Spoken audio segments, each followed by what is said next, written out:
there are so many chargers. What did they actually do? Now here we've got a couple of chargers laid out on the table. A Samsung, Apple. This one is Apple reseller, and this one is an Xiaomi charger, and all of them do the same thing, but they're different. The charge, in a sense. So you've got different phones, for example. So here we've got an old Xiaomi 12 phone, and it's supposed to support fast charge, supercharge. So that's 100 something watts. Look on the website, we've got a nice description table where it says what the majority of the charging specs are, but you can also find them in the settings of the phone or on the phone box. Just like any charger, it looks so normal what it actually do. Majority of the times the specs are on the inside of the charger. So for this case it's on the side, and there you can read what everything is supposed to do. So if it is a dual port charger and it says on the front, for example, 45 watts like this one, is it then 45 watt per port or in total? So this all depends on the charger, the manufacturer, and or the importer. So normally you have here what it tells you per port what it's going to do. So in this case, for example, this one, it's got a higher wattage on the USB-C port than it has on the USB-A port, and if both of them are connected, it splits that 45 watts between the two ports. So you've also got chargers out there that claim that have 3 USB ports, and both 3 of them have, for example, 65 watt output.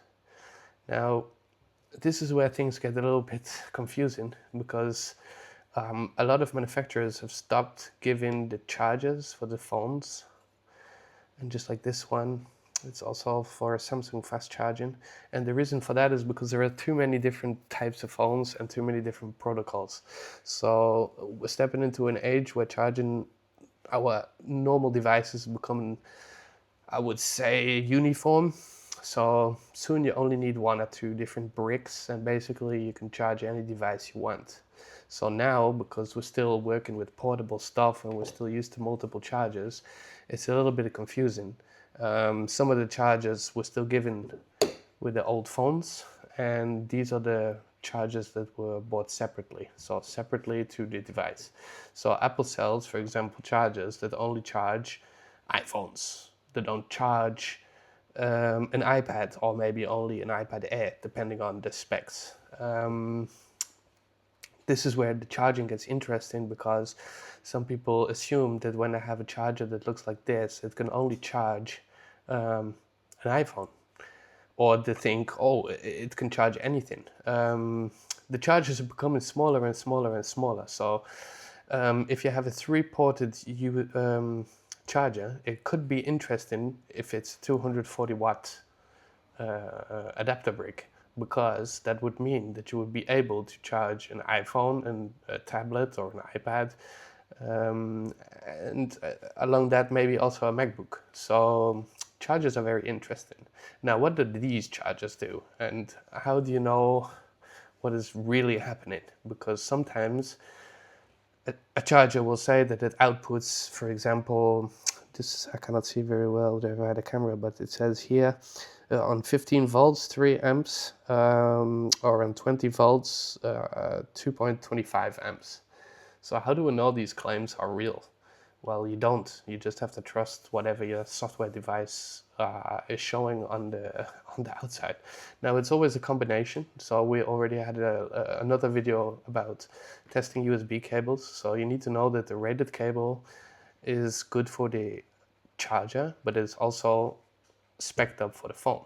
So just to show this principle, we're going to use the USB-C charging port with the little device that I've got here, and you should be able to see live the amperages. So if I plug this in and I use one of my rated Samsung cables like this, then what you'll be able to see is how fast it charges, and if it even uses fast charge.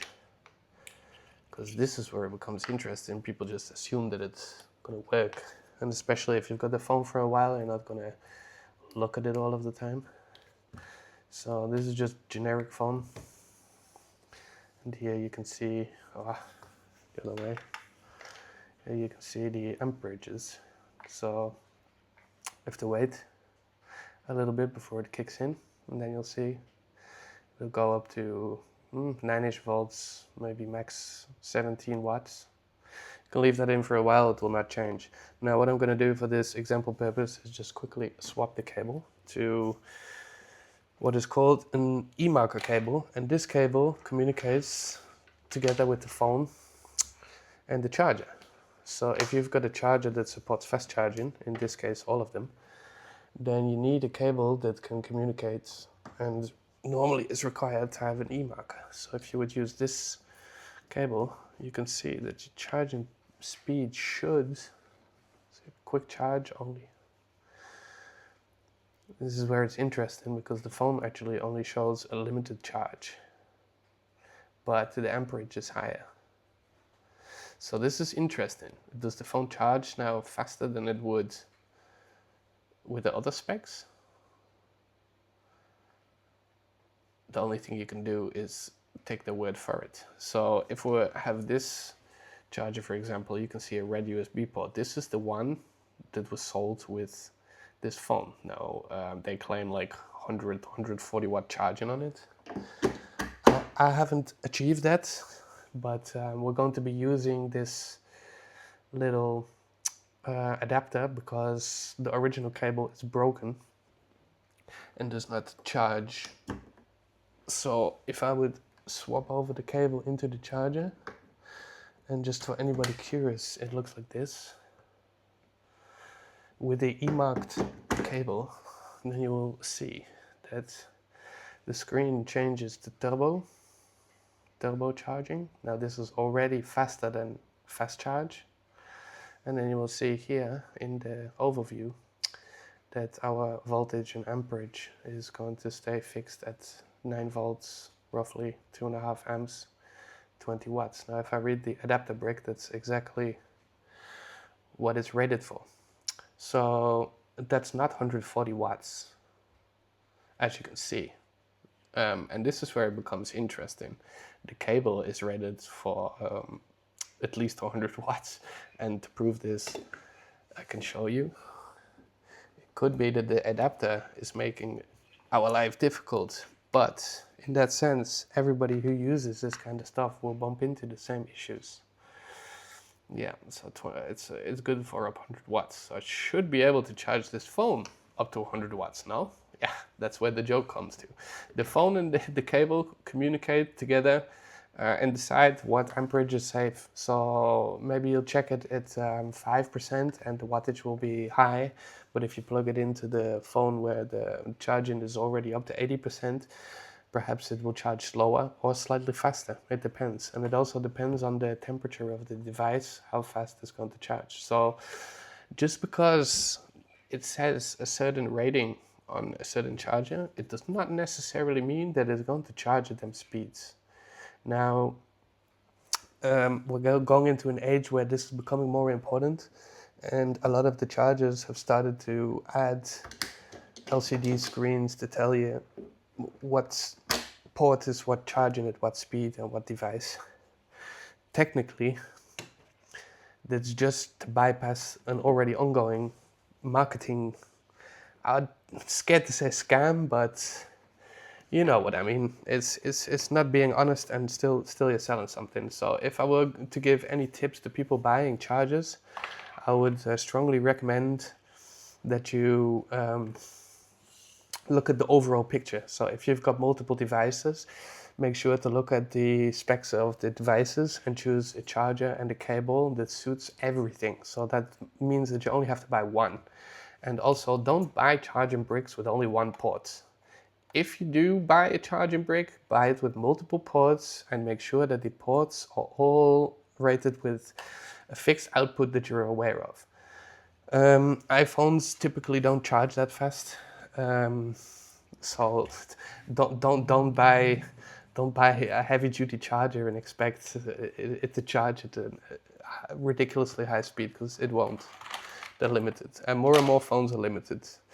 To get back to the question of what a broken cable does, this is what I want to show you guys. I can't plug it into my tester because I think it's going to trip, but we will see what it does. So if I would plug this into my tester, oh, it's actually reading. But it gives no data, yeah, see. But it says already shorted pin. So this is interesting because if you don't know that and you have a phone, you want to put it on the charger. So what I'm going to do now is just directly connect it to the charging brick which it came with, and I will charge the phone. You will see actually what is happening. So that's why it's so important to take care of your cables. Not only your cables, also take care of your chargers. Quick charge enabled, max charge 55 watts all of a sudden. So now it works, but if I would put this brick in between, oh, then you would see that it actually shorts out, which is not safe to keep connected if it's shorted out. Oh, and the wattage goes way above, as you can see.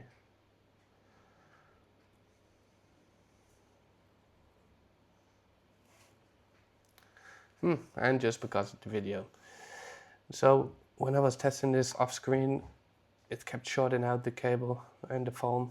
So the phone went full black screen and I couldn't switch it on anymore. And the actual measurement machine would be shorting out also. So wait there, I'm just gonna try it with the other charger. Maybe the charger is an issue specifically. See how the difference, oh. Yeah. So you learn something even when making the videos. How important this kind of stuff is.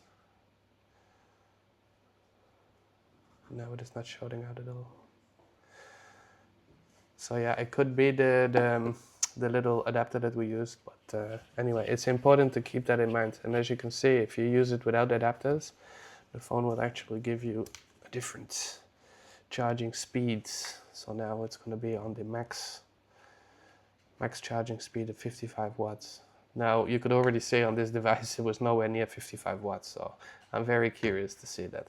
Now you've got a bunch of different measurement devices and tools that you can use. This is just, I would say, like step-in, semi-amateur, professional stuff. You can get this from China. This is like 35 or 40 euros. I got it for, you probably can get them cheaper.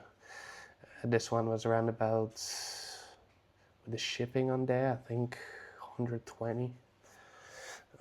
Yeah, make sure you check your chargers, your cables, and have a good idea of what the concept of a charging cable and a charger and the phone actually is. So if you want to see how that works on the iPhone, we will make a new video about that, and we will talk also about the battery settings and the perfect combination of cable to charger ratio, what you would want for a house environment, where you can get reliable accessories like this, because they often lie. As you can see, this one has got no color inside, so you've got no idea of what power it can deliver and what data it can deliver. And this one is spec to be USB 3.1, I think. But yeah, I haven't reached any of them speeds while using this, and it's also while combining them with different types of cables, with the e-marker cables or the normal ones. So this is bought in the MediaMarkt, this is China, this is all Europe, this is Europe still, this is China, and yeah, there are only very few brands that actually care about stuff like official documentation, official certification. So when you pay for something, the majority of the time it's either high profit margin or because they've actually sorted all of this stuff. Yeah, good luck with choosing a next charger. My advice would be still, again, get one of these multi-brick ones and check the specs to make sure that both charging ports output a similar wattage, amperage, whatever you want, and make sure that you've got good cables. So yeah, that's it. See you guys next time.